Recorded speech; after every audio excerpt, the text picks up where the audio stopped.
नई उम्मीदें, नए सपने और एक नई शुरुआत, क्योंकि हर सुबह लेकर आती है अवसर अपार और इसीलिए हम भी आपके लिए लेकर आते हैं आपका पसंदीदा शो नया सवेरा। जी हाँ, जहाँ हम बात करेंगे नए भारत की, बताएंगे आपको अलग अलग अखबारों में कौन सी सकारात्मक खबरें प्रकाशित हुई हैं, कैसे लगातार भारत आत्मनिर्भर हो रहा है, आर्थिक विकास कैसे तेज गति के साथ हो रहा है और इसके साथ ही खेल जगत में क्या हुआ हिट और कैसे रहेगी आपकी सेहत फिट। बिल्कुल, और इसके साथ साथ हम करेंगे टिकटॉक भी, नजर डालेंगे दुनिया भर की तमाम खबरों पर भी, यानी कि हर वो बात जो आपके दिन को बनाएगी बेहद ही खास। नमस्कार, आपके साथ मैं हूं संध्या शर्मा और मेरे साथ है मेरे सहयोगी मुकुल शर्मा। तो आइए नया सवेरा की कर लेते हैं शुरुआत सुर्खियों के साथ।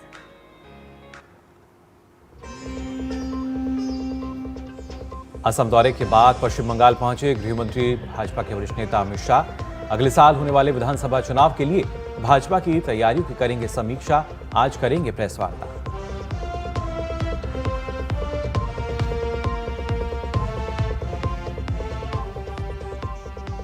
पश्चिम बंगाल में एसआईआर की सुनवाई के दौरान टीएमसी का बवाल। मगराहाट में ईसी पर्यवेक्षक का किया घेराव। चुनचुड़ा और धनेखाली में टीएमसी विधायकों ने रुकवाई सुनवाई।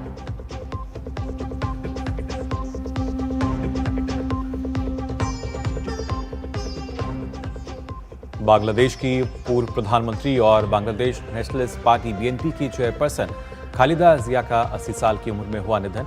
आज सुबह ढाका के एवर केयर अस्पताल में इलाज के दौरान हुआ निधन।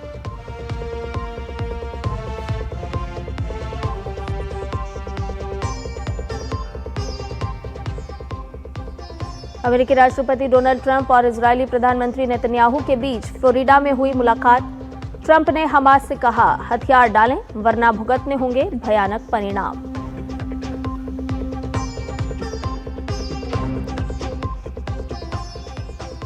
और महिला क्रिकेट में आज इतिहास रच सकती है भारतीय टीम। श्रीलंका के खिलाफ आज 5वें और अंतिम टी20 में क्लीन स्वीप के इरादे से उतरेगी टीम इंडिया।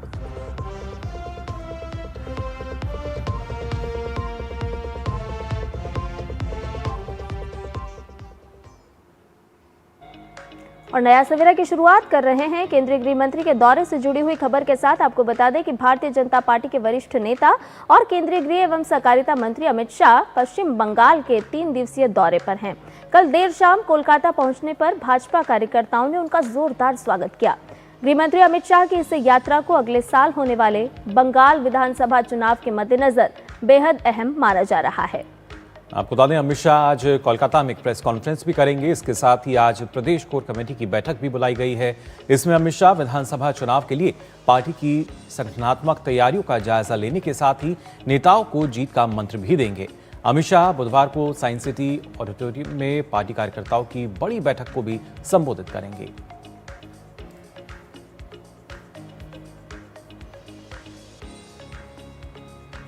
और पश्चिम बंगाल में एक बार फिर आस्था बना अपीसमेंट की एक खुली लड़ाई सामने आ रही है।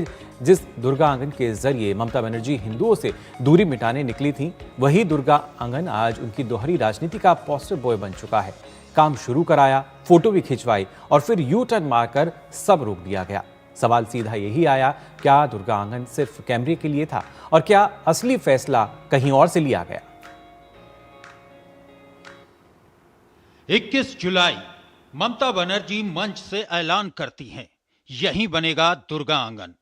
अगस्त में कैबिनेट की मंजूरी मिलती है। रामकृष्ण मिशन ऑफिस के पास जमीन पर काम युद्ध स्तर पर शुरू हो जाता है, लेकिन अचानक ब्रेक लग जाता है। जहां शिलान्यास होना था वहां मंच उखाड़ा जा रहा है। मशीनें हट चुकी हैं, मजदूर गायब हैं और सरकार मौन साधे बैठी है। यहाँ शिलान्यास होने वाला था, जो नहीं हो रहा है, वो कहीं और शिफ्ट हो गया। क्यों नहीं हो रहा है? No idea. सबसे बड़ा सवाल, फैसला बदला क्यों गया? स्थानीय लोगों के मुताबिक साल 2000 में हिडको ने इस जमीन को अधिसूचित कर अधिग्रहित किया था, लेकिन उस वक्त इस जमीन के बड़े हिस्से पर बाबर अली और सोहर अली जैसे मुस्लिम परिवारों की मालिकाना हिस्सेदारी थी। स्थानीय निवासी सनत सरदार डीडी न्यूज को दिखाते हैं कौन सा हिस्सा पहले किसके कब्जे में था। সরকার যা করছে, কারণ সরকার তো আমাদের জমি সম্পত্তি নিয়ে নিয়েছে। সরকার যেটা খুশি, আমরা তো সম্পত্তি নিয়েছে, 10 বিঘা সম্পত্তি আমার নিয়ে নিয়েছে। আমার ব্যক্তিগত 10 বিঘা সম্পত্তি নিয়ে নিয়েছে। যেটা হচ্ছে গিয়ে আপনার ওই ফার্স্ট রাউন্ডে বলছি যে ওই বিশ্ব বাংলার যে কম্পারেস রুম জুনো হয়েছে ওখানে আমার সম্পত্তি ছিল। अब विपक्ष ने सीधे आरोप ठोक दिए हैं। शुभेंदु अधिकारी का कहना है मुस्लिम वोट बैंक नाराज न हो जाए, इस डर से सरकार ने लोकेशन बदल दी। उनका आरोप है कि ममता सरकार के लिए दुर्गा आस्था से ज्यादा अहम है अपीजमेंट। ওয়েস্টার্ন হোটেলের সামনে স্বাস্থ্য ভবনের জায়গায় করতে গেছিল, 4 কোটি টাকা খরচও করে ফেলেছে, ওখানে মুসলমানরা আপত্তি করেছে, যেটা আমাদের জায়গা দুর্গাঙ্গন করা যাবে না। এখন মুখ্যমন্ত্রী তো মুসলমানরা আপত্তি করলে তাকে পিছাতেই হবে, পিছিয়ে গেছেন, শিল্প করার জায়গায় গেছেন, নিউ টাউনে বাস স্ট্যান্ডের কাছে। তার কোনো টেন্ডার হয়নি, তার কোনো ওয়ার্ক অর্ডার ইস্যু নেই, কিন্তু কালকে তিনি পুরুলিয়া না বাঁকুড়া যাওয়ার সময় লাঠি ফাটিয়ে দিয়ে চলে যাবেন। আর কেউ তো ফাটাবেন না, ফাটাতে জানেন না, দীঘাতে ফাটাতে পারেননি, ওখানে যাও একটা কিছু করে যাবেন। आरोपों से घिरी ममता बनर्जी एक बार फिर वही पुराना बचाव करती हैं। मैं धर्मनिरपेक्ष हूं, लेकिन सवाल ये है अगर धर्म बराबर है तो फिर दुर्गा आंगन का काम रोका क्यों गया, लोकेशन बदली क्यों गई और जवाब देने से सरकार क्यों बच रही है। যে ধর্মের ব্যাপারই হোক না কেন, সে হিন্দু হোক, মুসলিম হোক, শিখ হোক, জৈন হোক, পারসিক হোক, হ্যাঁ আমাকে অনেকে বলে আমি অ্যাপিজমেন্ট করি, আমি অ্যাপিজমেন্ট করি না, আমি সেকুলার সঠিক তথ্যে অর্থাৎ সর্বধর্ম সমন্বয়। ममता बनर्जी ने माहौल बदलने के लिए हिंदू कार्ड खेलने की कोशिश की, लेकिन जैसे ही मुस्लिम तुष्टीकरण की राजनीति आड़े आई, दुर्गा आंगन फाइलों में कैद कर दिया गया। आज हाल ये है कि दुर्गा आंगन अधूरा है, सरकार कटघरे में है और ममता बनर्जी फिर उसी सवाल से घिरी हैं। क्या बंगाल में फैसले आस्था से नहीं बल्कि वोट बैंक से तय होते हैं। नेता प्रतिपक्ष शुभेंदु अधिकारी का कहना है कि 21 जुलाई दुर्गा आंगन बनाने का जो घोषणा ममता बनर्जी ने की थी वो असल में उनकी वोट बैंक की राजनीति थी। सौरभ दत्ता का रिपोर्ट, टीटी न्यूज, कलकत्ता। पश्चिम बंगाल में मतदाता सूची संशोधन की प्रक्रिया अब एक हिंसक राजनीतिक टकराव में बदल गई है। सत्ताधारी तृणमूल कांग्रेस यानी कि टीएमसी और निर्वाचन आयोग के बीच तनाव अपने चरम पर पहुंच गया है।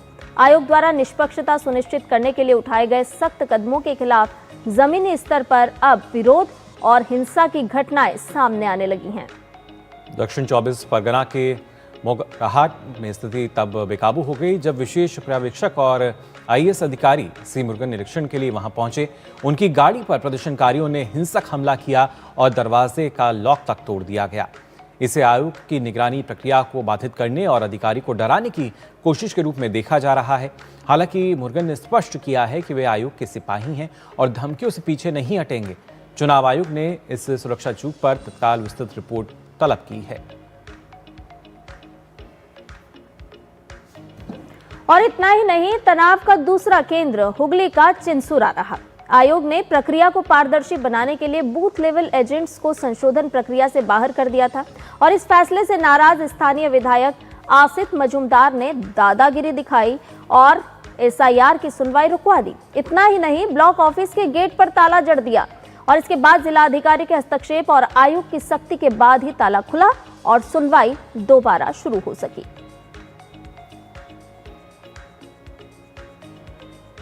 हालांकि इस पूरे घटनाक्रम के बीच मुख्यमंत्री ममता बनर्जी ने तीखे तेवर अपनाए। उन्होंने केंद्रीय एजेंसी और आयोग के कथित दबाव के खिलाफ अपनी नाराजगी जाहिर करते हुए कहा, अगर हम काट नहीं सकते तो फुफकार जरूर मार सकते हैं।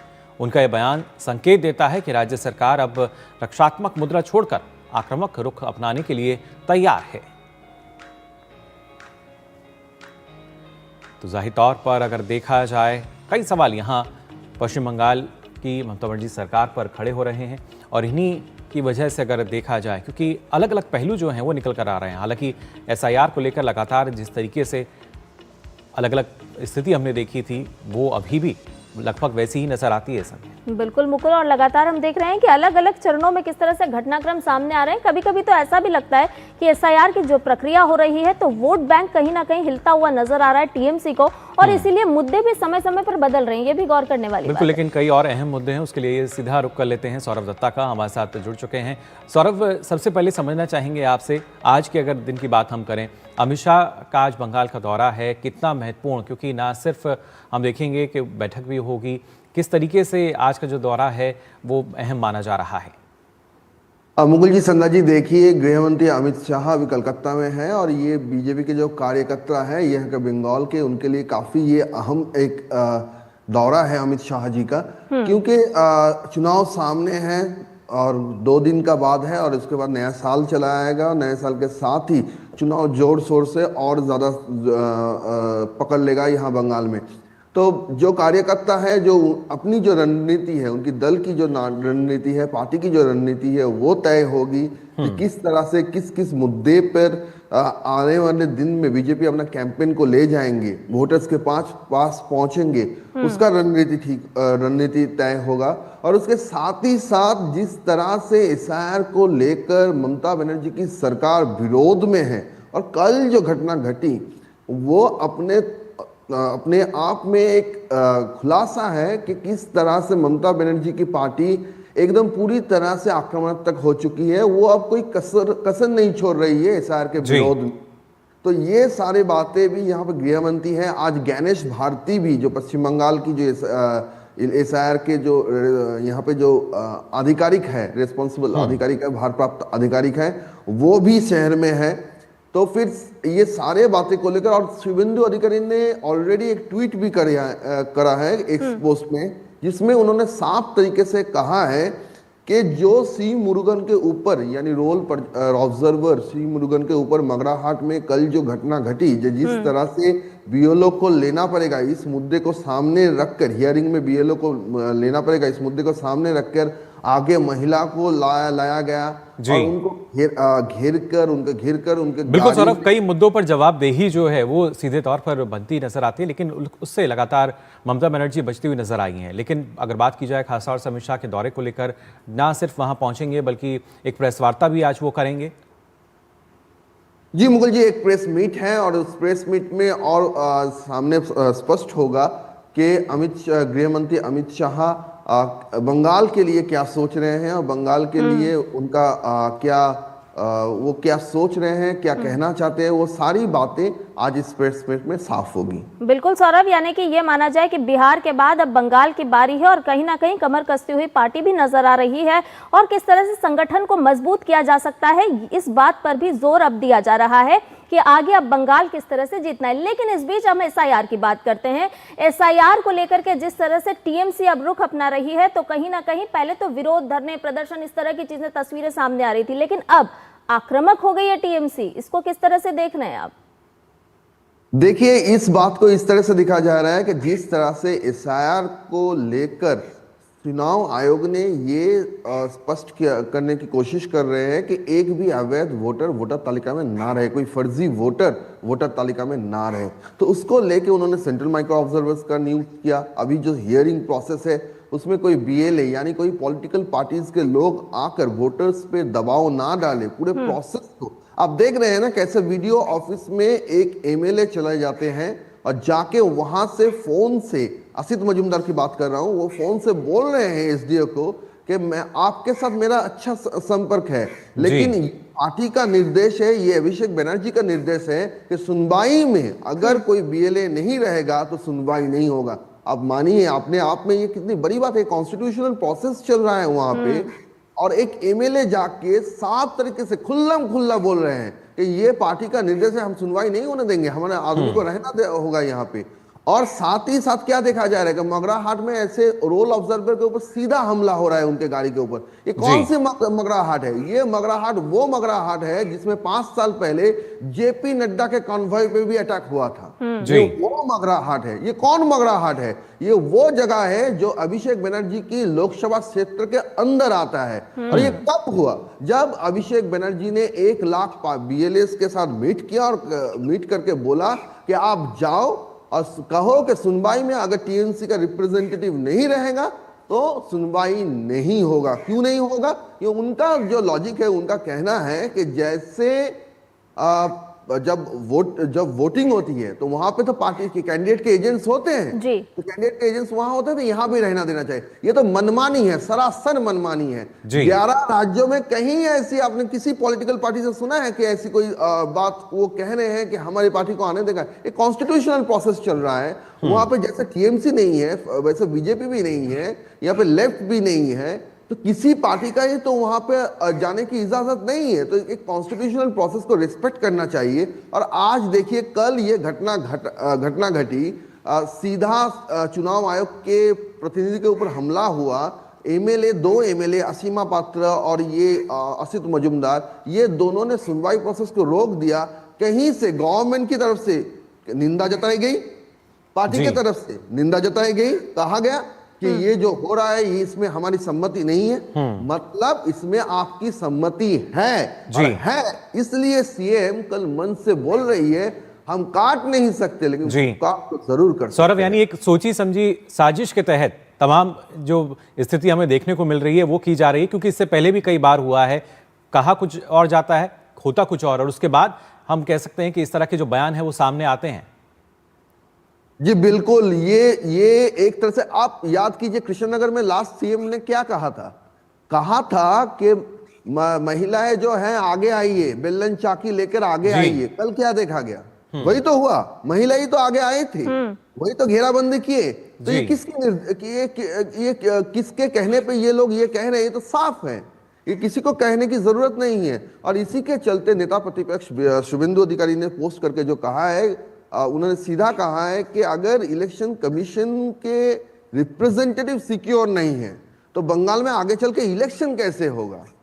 तो पार्टी के बाकी कार्यकर्ता वो काम कैसे करेंगे अगर टीएमसी कुछ नहीं मानेगी? सौरभ, यानी कि क्या ये समझा जाए कि टीएमसी के जो वोट बैंक की राजनीति है वो कहीं ना कहीं अब गड़बड़ाती लड़खड़ाती हुई नजर आ रही है, इसलिए टीएमसी लगातार एसआईआर की जो प्रक्रिया उसमें तो अड़ंगा डाल ही रही है। लेकिन जिस तरह से वोट बैंक की राजनीति कल होती हुई हमने पश्चिम बंगाल में देखी, दुर्गा पंडालों पर हमला हमने कई बार देखा है पश्चिम बंगाल में, लेकिन दुर्गा आंगन को लेकर के तैयारियां की जाती है, उस काम को फिर रोक दिया जाता है। इसको किस तरह से समझा जाए? ये वोट बैंक की राजनीति किस तरह से चल रही है पश्चिम बंगाल में? संध्या जी, मुकुल जी, देखिए ये भी एक अचंभित बात है। जब 21 जुलाई को दुर्गा आंगन का अनाउंस किए थे सीएम ने, तब क्या था? तब ये था कि सीएम के ऊपर ये आरोप था कि वो तुष्टीकरण की राजनीति करती हैं, वो एक समुदाय के लिए काम कर रही है, बाकी समुदाय के लिए वो काम नहीं कर रही है, ये उनके ऊपर आरोप था। तो उन्होंने अचानक से जगन्नाथ धाम, फिर ये दुर्गा आंगन, फिर नॉर्थ बंगाल में महाकाल मंदिर का घोषणा कर दिया। लेकिन 5 दिन 7 दिन पहले भी जहां पे शिलान्यास का काम चल रहा है वो अचानक से रुक क्यों गया? रुक इसलिए गया कि वहां के जो लोकल रेसिडेंट्स है वो क्या कह रहे हैं कि ये जमीन बाबर अली का है, ये जमीन शौहर अली का था, उन्होंने हिडको को 2000 साल में उसको दे दिया था। लेकिन उनके तरफ से आपत्ति है कि उनकी जमीन पर दुर्गा आंगन कैसे बन सकता है, ये सुना जा रहा है। हालांकि सीएम ने मन से कहा है कि वहां पे 12 एकड़ जमीन मिल रहा था, तो यहाँ पे 17 एकड़ जमीन मिल रहा है, यहाँ से ज्यादा लोग आएंगे इसलिए इसको शिफ्ट किया गया। सवाल ये है, ये बात 7 दिन पहले मालूम पड़ता है स्टेट गवर्नमेंट को, अगस्त में अनाउंस हुआ है, उसके चलते ये जो काम चल रहा था उसको 7 दिन पहले सीएम को याद आया कि 12 एकड़ का वो जमीन कम पड़ेगा, यहाँ पे 17 एकड़ का ज्यादा मिलेगा। तो ये बात साफ करके वो कह रही है कि अपीसमेंट की पॉलिटिक्स है, और वो खुद भी जानती है कि उनके ऊपर अपीसमेंट पॉलिटिक्स का आरोप है। वो मन से कह रही है मेरे ऊपर मैं अपीसमेंट पॉलिटिक्स का आरोप है, लेकिन मैं अपीसमेंट पॉलिटिक्स नहीं करती हूँ, मैं सेकुलर हूँ। लेकिन वो कह रही है, मान को ही नहीं रहा है।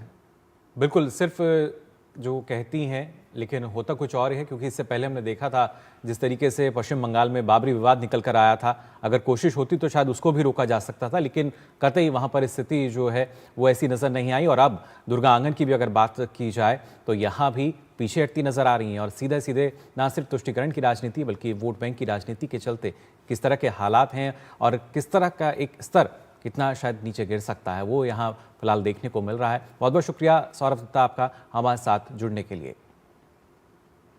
तो खासतौर से संध्या, अगर देखा जाए, क्योंकि जैसा सौरभ बता भी रहे थे, जो स्थितियां बनी हुई हैं अलग अलग, जब हम तुष्टीकरण की राजनीति की बात कर रहे हैं, पश्चिम बंगाल और खासतौर से ममता बनर्जी, ये कई ऐसे मामले सामने आए हैं पिछले अगर 4 से 5 साल की भी हम बात करते हैं, लगातार वही स्थिति चली आ रही है और अभी भी शायद कहीं ना कहीं बिल्कुल लोगों को मुकुल, और बरगलाने की यहाँ पर आदत। सवाल तो ये उठता है कि सिर्फ पश्चिम बंगाल में तो एसआईआर की प्रक्रिया नहीं चल रही है, एसआईआर की प्रक्रिया तो बाकी राज्यों में भी है, लेकिन बाकी राज्यों में इस तरह की चीजें निकल करके सामने नहीं आ रही है। आखिर कहीं ना कहीं वोट बैंक लड़खड़ाता हुआ नजर आ रहा है, इसीलिए ममता बनर्जी खुद लड़खड़ाती हुई नजर आ रही हैं और इस तरह का रुख अपना रही हैं।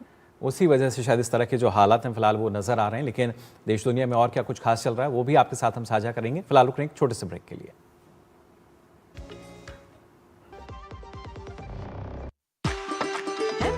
कसूरी मेथी लाजवाब है, लाजवाब है। स्वाद और सुगंध इसकी लाजवाब है, लाजवाब है। अगर MDH कसूरी मेथी नहीं डाला तो खाली हाथ मलते रह जाओगे। एक एक पत्ता हाथ से चुना, स्वाद और सुगंध जगाए कई गुना। MDH जरा सी हंसी दुलार जरा सा, the taste of India।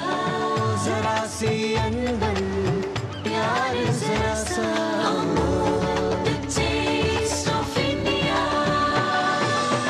यही तो अमूल है स्वाद इंडिया का, यही तो अमूल है। Taste of India, taste of India। सुनो, एक अच्छी इंश्योरेंस पॉलिसी AI से पूछते हैं। एक ऐसी पॉलिसी जिसमें प्रीमियम पेमेंट हो लिमिटेड पर इनकम आती रहे लाइफ टाइम। LIC का जीवन उत्सव। एक ऐसी पॉलिसी जो दे होल लाइफ इंश्योरेंस कवर भी। LIC का जीवन उत्सव। वाओ, चलो तो LIC की जीवन उत्सव पॉलिसी ही लेते हैं। मैं भी तुमसे यही कह रही थी, LIC का जीवन उत्सव। लाइफ टाइम सेलिब्रेशन मनाइए LIC के जीवन उत्सव के साथ, फ्यूचर सेट है। मेरी पसंद, मेरी पसंद, मेरी पसंद, मेरी पसंद, हमारी पसंद। हम सबकी पसंद।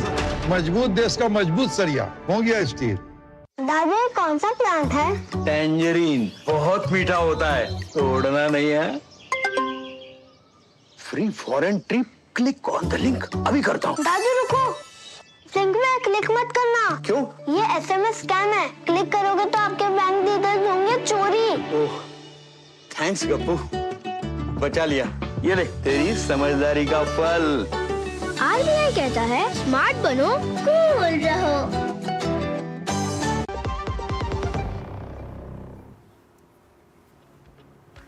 तो ब्रेक के बाद आप सभी का एक बार फिर स्वागत। आप देख रहे हैं नया सवेरा। खबरों में आगे बढ़ते हैं, बात कर लेते हैं बांग्लादेश की, जहां पर पूर्व प्रधानमंत्री बेगम खालिदा जिया का निधन हो गया। वो लंबे समय से बीमार चल रही थी। बेगम खालिदा जिया बांग्लादेश की प्रमुख राजनेता और देश की पूर्व प्रधानमंत्री थी। वो बांग्लादेश के पूर्व राष्ट्रपति जियाउर रहमान की पत्नी थी। पति की मौत के बाद खालिदा जिया सक्रिय राजनीति में आई। उन्होंने बांग्लादेश नेशनलिस्ट पार्टी का नेतृत्व संभाला। BNP ने अपने सोशल मीडिया प्लेटफॉर्म पर जानकारी साझा करते हुए बताया कि उनका निधन सुबह करीब 6 बजे फज्र की नमाज के ठीक बाद हुआ। इस समय बांग्लादेश में राजनीतिक उथल पुथल है और देश में आम चुनाव का ऐलान भी हो चुका है। हालांकि इन आम चुनाव में भाग लेने के लिए खालिदा जिया के बेटे तारिक रहमान करीब 17 सालों के बाद देश लौट चुके हैं, लेकिन अगर देखा जाए तो यहाँ पर उथल पुथल की स्थिति जाहिर तौर पर राजनीतिक स्थिति की खास तौर से अगर बात की जाए वो नज़र आ रही है। फिलहाल खालिदा जिया की अगर बात की जाए 80 वर्ष की आयु में उन्होंने अपनी अंतिम सांस ली।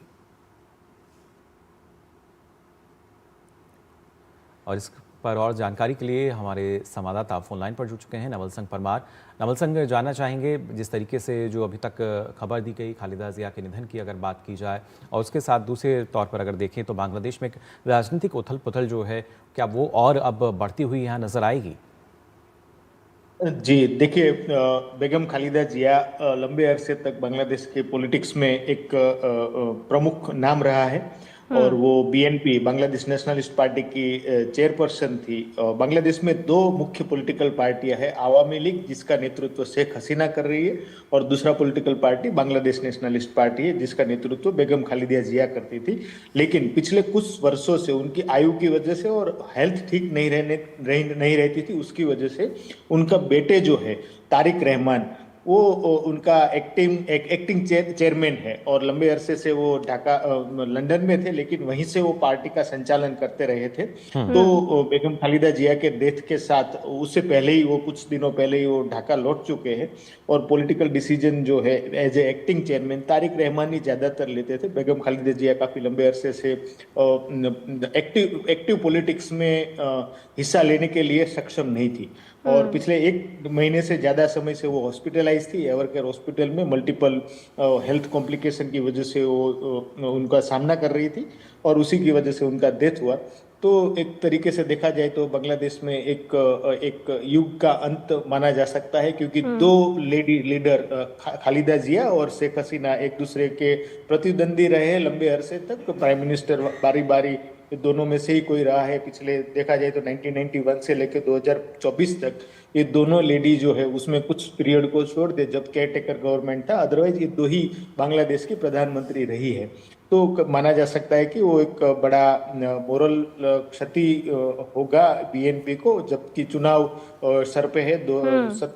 12 फरवरी 2026 को बांग्लादेश में पार्लियामेंट के चुनाव होने हैं। 300 सीट्स है, पार्लियामेंटरी सीट्स है बांग्लादेश की पार्लियामेंट में। उसको बेगम खालिदा जिया भी उसमें से कंटेस्ट कर रही थी। उनका भी नॉमिनेशन फाइल हुआ था 2 सीटों से, लेकिन बीएनपी ने उनके साथ वैकल्पिक व्यवस्था भी कर रखी थी। उनको मालूम था बीएनपी को भी कि कभी भी उनका हेल्थ जो है डे बाय डे डिटोरिएट होता जा रहा था। काफी दिनों से वो क्रिटिकल कंडीशन में थी। 2 दिन पहले उनको वेरी क्रिटिकल में कन्वर्ट किया गया कि सी इज नाउ वेरी क्रिटिकल। तो उसको देखते हुए बीएनपी ने कल ही डेडलाइन था नॉमिनेशन फाइल करने का, तो उन्होंने वैकल्पिक तौर पे उनके अन्य कैंडिडेटों को भी वहां पे नॉमिनेशन फाइल करवाया था। तो ये एक्सपेक्टेड था बीएनपी के लिए कि हो सकता है कि वो हॉस्पिटल से रिकवर होके वापस ना आए। शी वाज ऑन वेंटिलेटर काफी लंबे समय से। तो ये डेवलपमेंट बीएनपी के लिए और बांग्लादेश के पॉलिटिक्स के लिए आज नवल सिंह, बांग्लादेश की पॉलिटिक्स का आपने जिक्र किया। अब इस बीच आपसे यही समझना चाहेंगे कि किस करवट अब यहाँ की राजनीति मुड़ती हुई नजर आएगी। क्या लगता है आपको, जिन प्रमुख 2 पार्टियों का आपने जिक्र किया, तो क्या अब युवा चेहरा अब सामने आने के बाद में बांग्लादेश की राजनीति कहीं और मुड़ती हुई नजर आएगी? देखिए, देखा जाए तो जो अवामी लीग पार्टी है, शेख हसीना की पार्टी, उसको बैन किया गया हुआ है पॉलिटिक्स बांग्लादेश में। अभी देखा जाए तो अवामी लीग कंटेस्ट कर नहीं रहा है, कर नहीं पा रहा है। उसके अलावा जो पार्टी है वो बीएनपी है और उसके अलावा 2 छोटी पार्टियां हैं जो मीडियम साइज की कह सकते हैं, जातीय पार्टी और जमात इस्लामी। वो रिलीजियस फंडामेंटलिस्ट पार्टी है जमात इस्लामी, और जातीय पार्टी और नॉर्थ बांग्लादेश का रीजनल पार्टी माना जाता है। उसके अलावा छोटी मोटी अन्य पार्टियां काफी सारी है बांग्लादेश में। लेकिन जिस तरीके का माहौल अभी बांग्लादेश में है उसको देखते हुए शेख हसीना की पार्टी जब कंटेस्ट नहीं कर रही है तो जायज एक मेजर पॉलिटिकल पार्टी के रूप में बीएनपी के जीतने के इलेक्शन जीतने के चांसेस ज्यादा थे। और ऐसे समय में जब ये खालिदा जिया का डेथ हुआ तो उससे हो सकता है कि जो जानकार है उनका मानना है कि एक सिंपैथी वेव क्रिएट होगा और कहीं ना कहीं जो स्ट्रॉन्ग, अभी भी स्ट्रॉन्ग बीएनपी स्ट्रॉन्ग माना जाता है कंटेंडर, उसको और फायदा होने की संभावना है। तो बीएनपी का जो पॉलिटिकल जो है हित उसमें और समर्थित होंगे और बीएनपी के जीतने की संभावना और बढ़ जाती है। बहुत शुक्रिया नवल सिंह, तमाम अपडेट हमसे साझा करने के लिए। देखना होगा कि बांग्लादेश की जो राजनीति है अब उसके समीकरण किस तरह से बनते और बिगड़ते हुए नजर आएंगे। बहुत बहुत शुक्रिया तमाम अपडेट हमसे साझा करने के लिए। और आइए आगे बढ़ते हैं, बात कर लेते हैं मौसम को लेकर। खासतौर से ठिठुरन की अगर बात की जाए, राष्ट्रीय राजधानी दिल्ली समेत समूचे उत्तर भारत में कड़ाके की ठंड और घना कोहरा छाया हुआ है। खासतौर से हरियाणा, चंडीगढ़, पंजाब, उत्तर प्रदेश, पूर्वोत्तर के कई राज्य जहां पर कोहरे के चलते जो विजिबिलिटी है वो बहुत कम हो गई है। सड़कों पर वाहनों की रफ्तार धीमी पड़ गई है। लोगों को यातायात संबंधी दिक्कतों का सामना भी करना पड़ रहा है। और इतना ही नहीं, दिल्ली में ठंड से बचने के लिए बेघर लोगों के लिए रैन बसेरों में शरण तैयार की गई है, यानी कि वो शरण ले रहे हैं। उत्तर पश्चिम भारत में आने वाले 3 दिनों के दौरान न्यूनतम तापमान में गिरावट दर्ज की जाएगी। तो किस तरीके के हालात फिलहाल बने हुए हैं और मौसम विभाग ने जो अनुमान जताया उसके अनुसार अगर देखा जाए तो आने वाले 2 से 3 दिन जो हैं उनमें और गिरावट नज़र आ सकती है, यानी जो ठंड है वो और बढ़ती हुई नज़र आएगी। फिलहाल किस तरह का अनुमान जताया गया है, इस पर और जानकारी के लिए रुख करेंगे दिल्ली से हमारे संवाददाता मोहित शुक्ला हमारे साथ जुड़ चुके हैं। मोहित, जानना चाहेंगे आपसे, अगर बात की जाए मौसम की, क्योंकि जिस तरीके से लगातार परिस्थितियां बन रही हैं, क्या कुछ अनुमान मौसम विभाग ने जताया, और राजधानी दिल्ली के मौसम की अगर बात की जाए, क्या स्थिति यहाँ रहेगी? देखिए मुकुल, साफ तौर पर आपको बताना चाहूंगा कि राजधानी दिल्ली, एनसीआर और आसपास के पूरे इलाके में अगले 1 से 2 दिन बहुत जबरदस्त फॉग रहने वाला है और ये परिस्थितियां पूरे उत्तर भारत में ही ऐसी देखने को मिलेंगी। और अगले 1-2 दिन के बाद अगर आप सोचें कि स्थितियां बदल जाएंगी तो वो बदलने वाली नहीं है। तो उत्तर प्रदेश हो, उत्तराखंड हो, बिहार हो, मध्य प्रदेश हो, बंगाल हो, पूर्वी उत्तर प्रदेश हो, आप किसी भी इलाके में, किसी भी हल्के में, कहीं भी आप जाएंगे, आपको ऐसी ही परिस्थितियां देखने को मिल रही है। यही वजह है कि राजधानी दिल्ली, एनसीआर में तो लगातार फॉग को लेकर अलर्ट जारी किया जा रहा है। आप समझिए कि येलो अलर्ट आज भी जारी है और अगले 1-2 दिन इसी तरीके से परिस्थितियां रहने वाली हैं। मसलन अगर हम बात करें तो जो हिंडन एयरबेस है वहां पर विजिबिलिटी 0 बताई गई है। इसी तरीके से जो पालम एयरपोर्ट के आसपास का इलाका है या जो सफदरजंग के आसपास का इलाका है वहां पर भी विजिबिलिटी लगभग 300 से 350 मीटर के आसपास ही रह गई है। ये बता रही है कि सर्दी किस तरीके से अपने शवाब पर है। लगातार लोग परेशान हो रहे हैं। आपने जगह जगह आपने तस्वीरें भी देख रहे हैं, उत्तर प्रदेश की ही तस्वीरें देखिए, वहां पर क्लास 1 से लेकर 12 तक के जो स्कूल है उसमें छुट्टियां घोषित कर दी गई है। इसी तरीके से कई स्टेट में वर्क फ्रॉम होम चल रहा है। कहीं पर कर्मचारियों को मुश्किलात न हो इसके लिए सामान्य प्रशासन विभाग या दूसरे विभागों की तरफ से बहुत सारे एहतियातन कदम भी उठाए गए हैं। आप राजधानी दिल्ली की अगर मैं बात करूं तो सड़क से लेकर रेल यातायात या हवाई मार्ग हर तरफ हर एक यातायात प्रभावित नजर आ रहा है। राजधानी दिल्ली में ही पिछले 2-3 दिनों से हम देख रहे हैं कि 100 से ज्यादा फ्लाइटें या तो वो कैंसिल हुई हैं या फिर उसमें से कुछ फ्लाइटें डाइवर्ट की गई है या आप समझिए कि वो देरी से चल रही हैं। इसी तरीके की परिस्थितियां रेल यातायात के माध्यम में है। दिल्ली पहुंचने वाली 100 से ज्यादा ट्रेनें देरी से चल रही हैं। एहतियातन रेल महकमे की तरफ से ये बताया गया है, ये कदम उठाए गए हैं, सबको ऑल टाइम मॉनिटरिंग के निर्देश इशू किए गए हैं कि रेल के यातायात का संचालन सुचारू तौर पर चल सके, इस बाबत निर्देश भी जारी किए गए हैं।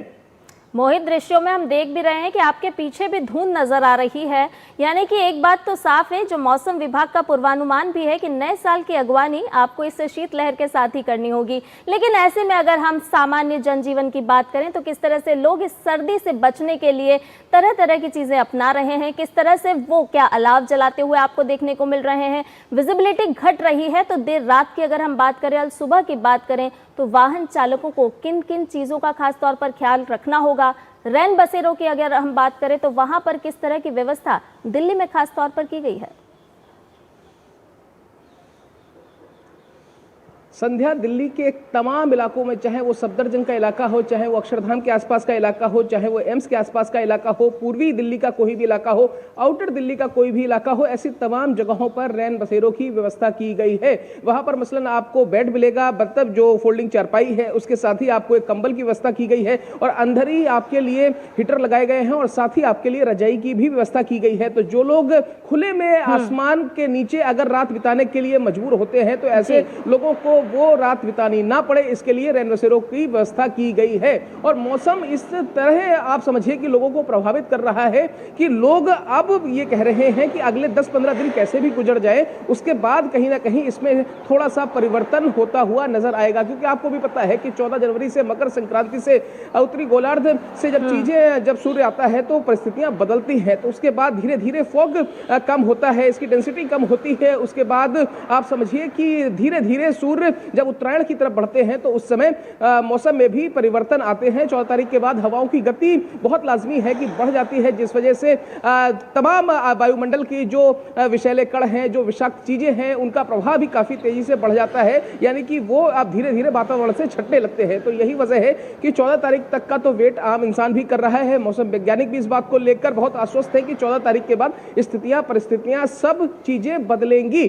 आप एक बात समझिए कि मौसम ऐसा है कि सूरज भी दुहाई मांगे और जो प्रदेश में है वो किससे रजाई मांगे, तो ठंड बहुत ज्यादा है, लोग बहुत परेशान हैं। जी बिल्कुल, और बदलाव तो साल का भी नजर आएगा। 4-10 दिन कट जाए कम से कम। जी वर्ष जो है वो बदलने जा रहा है और उम्मीद जिस तरीके से मौसम विभाग ने जताई थी कि नए साल पे हो सकता है जो हल्की फुल्की बारिश है, उसकी भी संभावना बनी हुई है, लेकिन देखना होगा और किस तरीके से मौसम यहाँ करवट लेता हुआ नजर आएगा। फिलहाल बहुत बहुत शुक्रिया आपका हमारे साथ जुड़ने के लिए।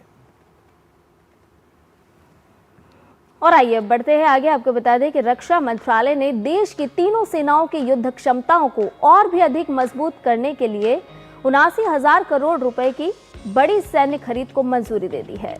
ये मंजूरी रक्षा मंत्री राजनाथ सिंह की अध्यक्षता वाली रक्षा खरीद परिषद यानी डीएसी द्वारा दी गई है। इस फैसले से भारतीय सेना, नौसेना और वायुसेना की सामरिक और तकनीकी ताकत में उल्लेखनीय बढ़ोतरी होगी। सेना के लिए लंबी दूरी के रॉकेट और मिसाइलों की खरीद को यहां पर स्वीकृति दी गई है। इसके साथ ही उन्नत रडार प्रणालियों की अगर बात की जाए, उनके हल्के रडार सिस्टम अगर जो हैं वो भी इसमें शामिल हैं, जो कम ऊंचाई पर उड़ने वाले ड्रोन और मानव रहित हवाई प्रणालियों का पता लगाने में भी सक्षम होंगे। और इसके अलावा तोपखाना रेजिमेंटों के लिए लोइटर म्यूनिशन प्रणाली खरीदी जाएगी, जिससे आत्मघाती या फिर विस्फोटक ड्रोन भी कहा जाता है। ये प्रणाली लक्ष्य मिलने तक हवा में मंडराकर सटीक हमला करने में सक्षम होती है।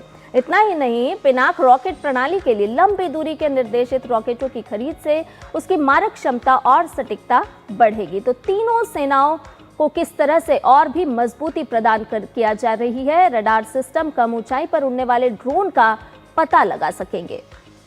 इस तरीके से देखिए, यहाँ जो इंफ्रास्ट्रक्चर है रक्षा क्षेत्र की जब बात कर रहे हैं, पिनाका रॉकेट प्रणाली की बात की जाए जो कि लंबी दूरी के लिए निर्देशित रॉकेट इसके लिए खरीदे जाएंगे। एकीकृत ड्रोन पहचान और अवरोधन प्रणाली MK2 उसको मंजूरी यहाँ पर मिली है, जिसके चलते और सेनाएं जो हैं वो सशक्त होती हुई नजर आएंगी।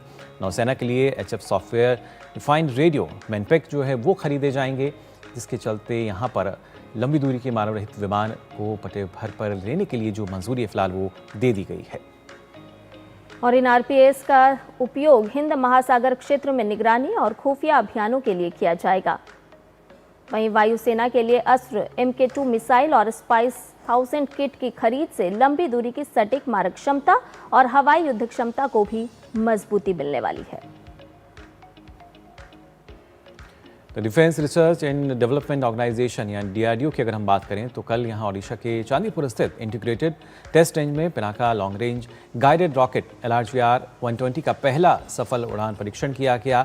ये परीक्षण भारतीय सेना की युद्ध क्षमता को मजबूत करने की दिशा में काफ़ी अहम है। इस रॉकेट का परीक्षण 120 किलोमीटर की मारक क्षमता के लिए किया गया।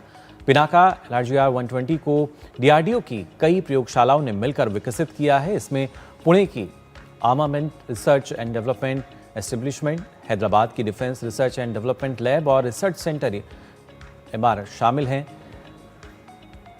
रक्षा मंत्री राजनाथ सिंह ने इस उपलब्धि पर DRDO को बधाई दी है। उन्होंने कहा है कि लंबी दूरी के गाइडेड रॉकेट का सफल डिजाइन और विकास सशस्त्र बलों की क्षमताओं को और भी मजबूत करेगा। उन्होंने इसे एक गेम चेंजर बताया है।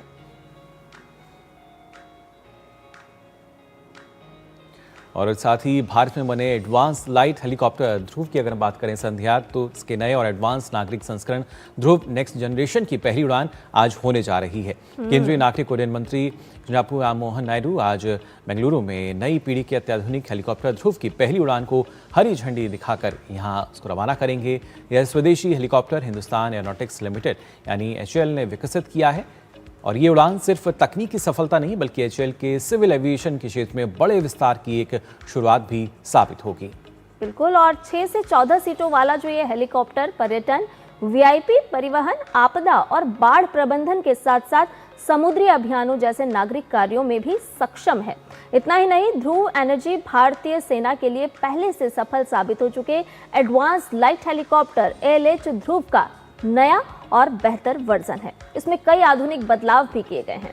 बिल्कुल, उसी वजह से नेक्स्ट जनरेशन इसको हम कह रहे हैं। स्वदेशी शक्ति इंजन और नागरिक प्रमाणीकरण के लिए उन्नत सुविधाएं जो हैं वो इसमें शामिल होंगी और अलग अलग उद्देश्य के लिए इसका जो इस्तेमाल है वो किया जा सकेगा। तो ये तो बात हुई कि किस तरीके से ध्रुव नेक्स्ट जनरेशन जो है वो सेना को मिलने जा रहा है। इसके अलावा भी और भी कई खबरें हैं, वो भी आपके साथ हम साझा करेंगे, लेकिन फिलहाल यहाँ रुकेंगे एक छोटे से ब्रेक के लिए, जल्द लौटते हैं। लेकिन उससे पहले अगर बात की जाए मुंबई की, तो आपको बता दें यहाँ पर भानुप रेलवे स्टेशन के पास कल रात एक बड़ा हादसा हो गया। बेस की एक बस ने रिवर्स करते समय कई लोगों को कुचल दिया, जिसमें 3 महिलाओं समेत 4 लोगों की मौत हो गई और 9 लोग घायल हो गए। घटना रात करीब 10 बजे की बताई जा रही है। हादसे की सूचना फायर ब्रिगेड कंट्रोल रूम को मिली, जिसके बाद फायर ब्रिगेड, पुलिस, बेस्ट के कर्मचारी और 108 एम्बुलेंस की टीमें मौके पर पहुंची और राहत बचाव कार्य शुरू किया गया। हादसे के वक्त बस में कई यात्री मौजूद थे। बस ड्राइवर को फिलहाल हिरासत में ले लिया गया है और पुलिस इस पूरे मामले की जांच में जुटी हुई है।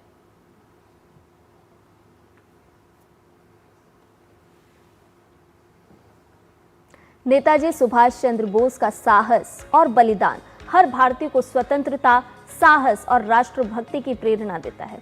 नेताजी के द्वारा 30 दिसंबर 1943 को अंडमान निकोबार की राजधानी पोर्ट ब्लेयर में फहराया गया तिरंगा आज भी हर भारतीय को देशभक्ति की प्रेरणा से भर देता है।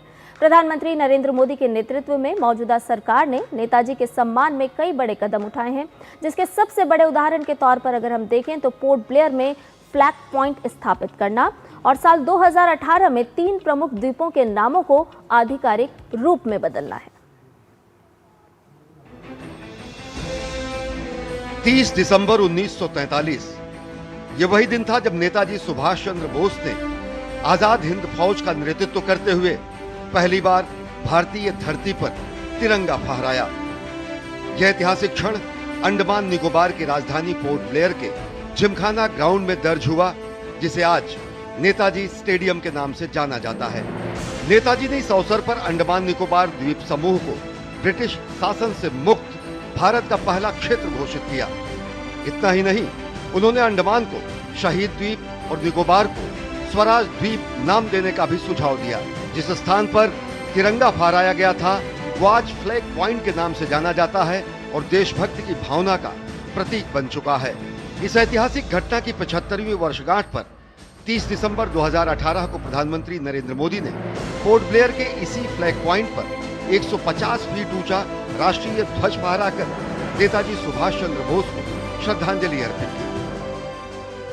21वीं सदी का ये समय देख रहा है कि कैसे जिन नेताजी सुभाष को आजादी के बाद भुला देने का प्रयास हुआ, आज देश उन्हीं नेताजी को पल पल याद कर रहा है। अंडमान में जिस जगह नेताजी ने सबसे पहले तिरंगा फहराया था, वहां आज गगनचुंबी तिरंगा आजाद हिंद फौज के पराक्रम का गुणगान कर रहा है। नेताजी की स्मृति को स्थायी सम्मान देते हुए प्रधानमंत्री नरेंद्र मोदी के नेतृत्व में केंद्र सरकार ने 2018 में 3 प्रमुख द्वीपों के नाम आधिकारिक रूप से बदले। रॉस द्वीप अब नेताजी सुभाष चंद्र बोस द्वीप के नाम से जाना जाता है। नील द्वीप का नाम अब शहीद द्वीप है और हेवलॉक द्वीप का नाम स्वराज द्वीप। नेताजी सुभाष चंद्र बोस का 30 दिसंबर 1943 का ऐतिहासिक कदम आज भी हर भारतीय को स्वतंत्रता, साहस और राष्ट्रभक्ति की प्रेरणा देता है। Bureau report, DD news. तो ये पहल संध्या ना सिर्फ जो दूसरे लोग हैं उनको एक प्रेरणा दे रही है, बल्कि जिस तरीके से नेताजी सुभाष चंद्र बोस का साहस रहा और आज के समय में जो खासतौर से युवा वर्ग है वो उसको याद रखे, उसके लिए ज़रूरी कि क्या कुछ हम अहम कदम उठा सकते हैं। ना सिर्फ द्वीपों के नाम को जिस तरीके से बदला गया है, बल्कि फ्लैग पॉइंट जो है वो भी काफ़ी अहम पड़ाव भी है मुकुल। और इसके साथ साथ भारत की आन बान शान तिरंगा जब फहराता है गगनचुंबी, तो वाकई हम सभी भारतीयों के लिए गर्व महसूस होता है। और नेताजी सुभाष चंद्र बोस को याद करने का आज बहुत ही महत्वपूर्ण दिन भी है। बिल्कुल, और हर कोई उनको इस वजह से याद भी यहाँ कर रहा है। और फिलहाल और भी जो कई हमारी खबरें हैं उनसे आगे आपको हम रूबरू कराएंगे, लेकिन वक्त हो चला एक और छोटे से ब्रेक का, जल्द हासिल होते हैं। इसको तो फुटबॉल खेलना भी आ गया और इसे तो पियानो बजाने भी आ गया। चंद्रयान भी उतर गया चांद पर हमें अब तक टेस्टी राजमा बनाना नहीं आया। बिना MDH राजमा मसाला के टेस्टी राजमा कैसे बनेगा? स्वादिष्ट राजमा के लिए MDH राजमा मसाला। क्या स्वादिष्ट राजमा बनाए? MDH। जब धरती चीर कर निकलता है लोहे का पत्थर और मिलता है मोंगिया के जोश से, फिर तपता है, पिघलता है और बनता है फौलाद। अब होता है सरिया सारी खूबियों के साथ। मोंगिया स्टील, मजबूत देश का मजबूत सरिया। बढ़ता है, खेलता है, झूलता उछलता है, दौड़ता कभी कभी दौड़ कराता है, आगे आगे बढ़ता है इंडिया, अमूल दूध पीता है इंडिया।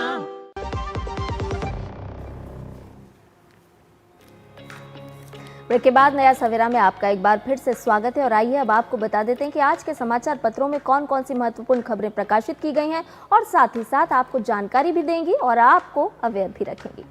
जी बिल्कुल। और सबसे पहले अगर बात की जाए पहली खबर की, अगर हम बात करें तो ये है कि नए साल में क्या कुछ और नया बदल रहा है। खासतौर से बैंकिंग या डिजिटल भुगतान की हम बात करें, कई ऐसे नियम हैं जो कि बदलते हुए नजर आएंगे। यानी यूपीआई और डिजिटल भुगतान के नियम हैं वो बदलेंगे। क्रेडिट स्कोर पर जो अपडेट है वो किस तरीके से तेज़ होती नजर आएगी। और वहीं लोन पर राहत, एफडी, छोटी बचत के जो नियम हैं उसमें भी जो बड़े बदलाव हैं वो नए साल में नजर आ सकते हैं।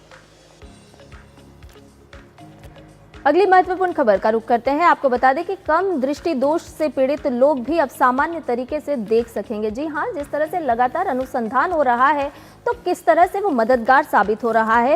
एस्फेरिक लेंस आधारित चश्मों से सामान्य रूप से देखा जा सकता है और ये इसमें सक्षम है, सहायक भूमिका निभा रहे हैं। कम दृष्टि दोष से पीड़ित जो लोग होते हैं वो एक नई उम्मीद के साथ अब आगे बढ़ सकते हैं और स्पष्ट देख भी पाएंगे। वैज्ञानिक और औद्योगिक अनुसंधान परिषद के चंडीगढ़ स्थित केंद्रीय वैज्ञानिक उपकरण संगठन ने लो विजन एड चश्मे विकसित किए हैं जिससे आपको मदद मिल सकती है। और अगली खबर की अगर बात की जाए, ये खबर है पहलगाम से कि यहाँ पर किस तरीके से एक बार फिर से जो बहार है वो लौटती हुई नजर आई है। पर्यटकों के चेहरे जो हैं वो खुशी से खिलते हुए नजर आते हैं और पर्यटकों के साथ साथ जो स्थानीय नागरिक हैं, जो स्थानीय अर्थव्यवस्था है उसको बड़ा लाभ यहाँ पर मिल रहा है। क्योंकि जिस तरीके से लगातार संख्या बढ़ रही है और अभी तक की अगर बात की जाए तो नए साल से पहले ही बड़ी तादाद में वहाँ जो पर्यटक हैं वो पहुँचे हैं। और सबसे महत्वपूर्ण बात ये कि एक बार फिर से घाटी जो है वहाँ हम देख रहे हैं किस तरीके से शांति है और भरोसा जो है वो देखने को मिल रहा है। साथ ही सरकार लगातार अपने स्तर पर काम कर रही है जिसके परिणाम सामने आ रहे हैं।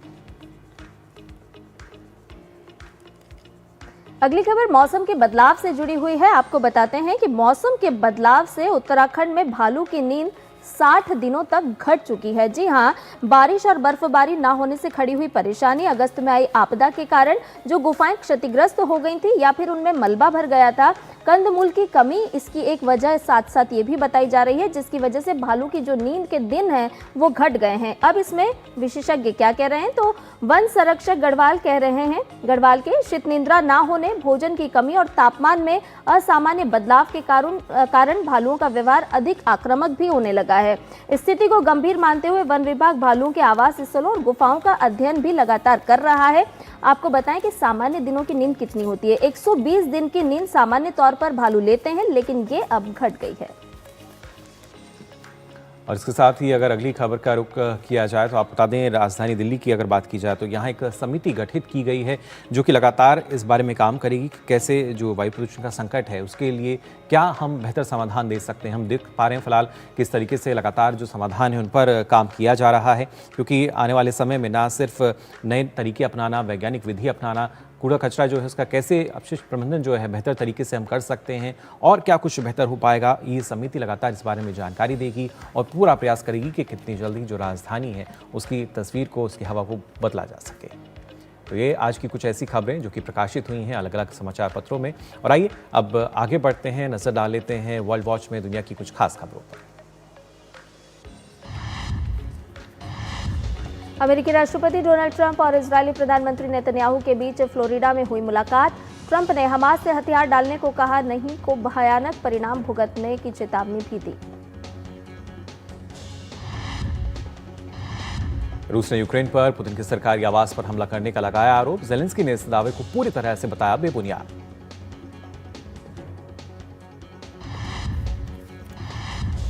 और आइए बात करते हैं आपकी और हमारी सेहत की फिटनेस मंत्र के जरिए। खासतौर से सही पोषण ना मिलने से बच्चे का विकास प्रभावित होता है और ऐसा ना हो इसके लिए बच्चे को पर्याप्त पोषण मिलना जरूरी है। आइए समझते हैं कि कैसे माता पिता अपने बच्चे को पर्याप्त पोषण प्रदान कर बेहतर स्वास्थ्य सुनिश्चित कर सकते हैं।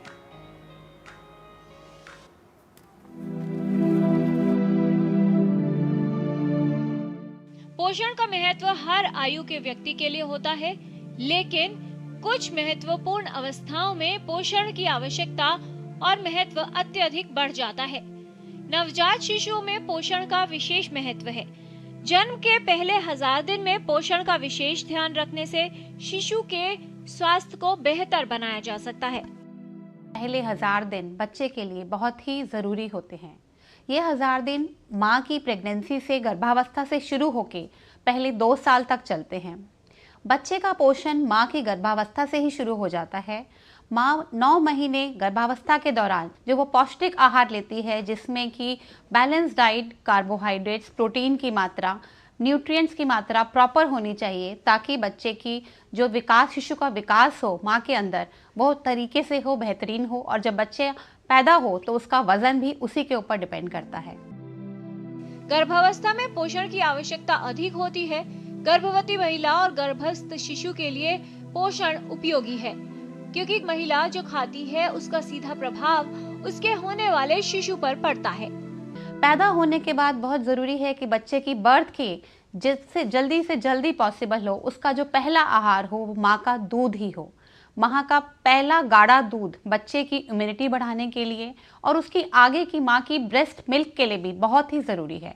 तो पहला आहार हमेशा ब्रेस्ट मिल्क।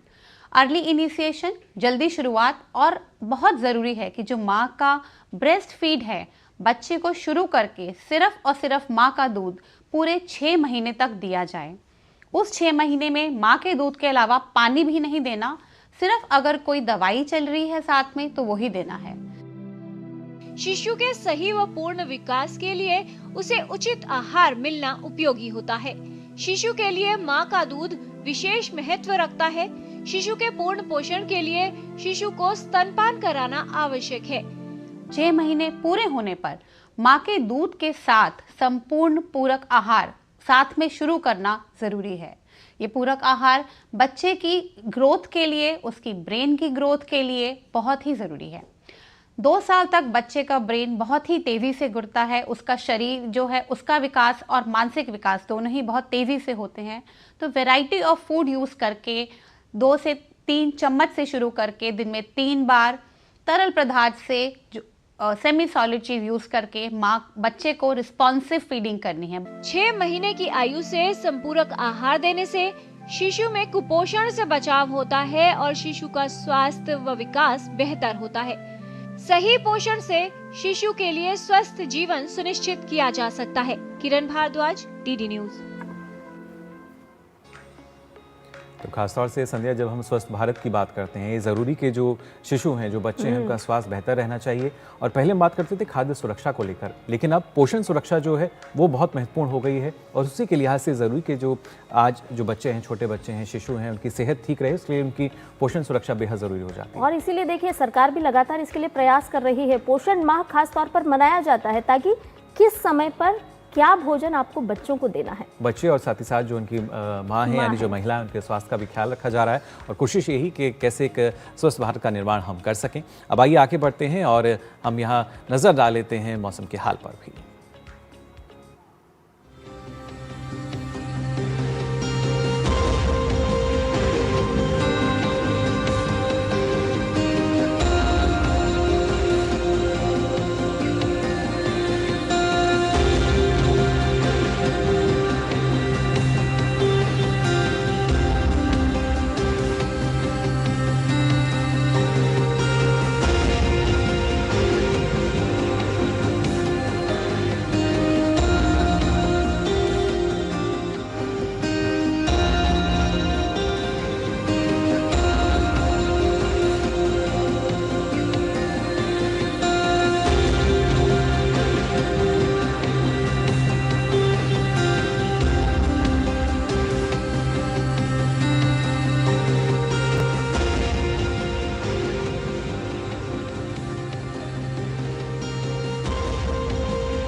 देश दुनिया की महत्वपूर्ण खबरों के साथ ही जाना आपने मौसम का हाल भी। तो फिलहाल के लिए नया सवेरा में आज बस इतना ही।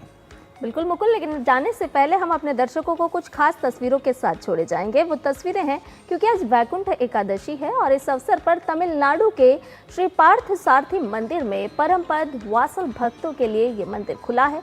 तो आइए नया सवेरा में इन खास तस्वीरों का आनंद लीजिए, भगवान विष्णु के अद्भुत स्वरूप को निहारिए, देखिए, जिसे देखकर आप निश्चित तौर पर मंत्रमुग्ध हो जाएंगे। तो आप लीजिए आनंद, मुझे मेरे सहयोगी मुकुल और हमारी पूरी टीम को दीजिए इजाजत। नमस्कार।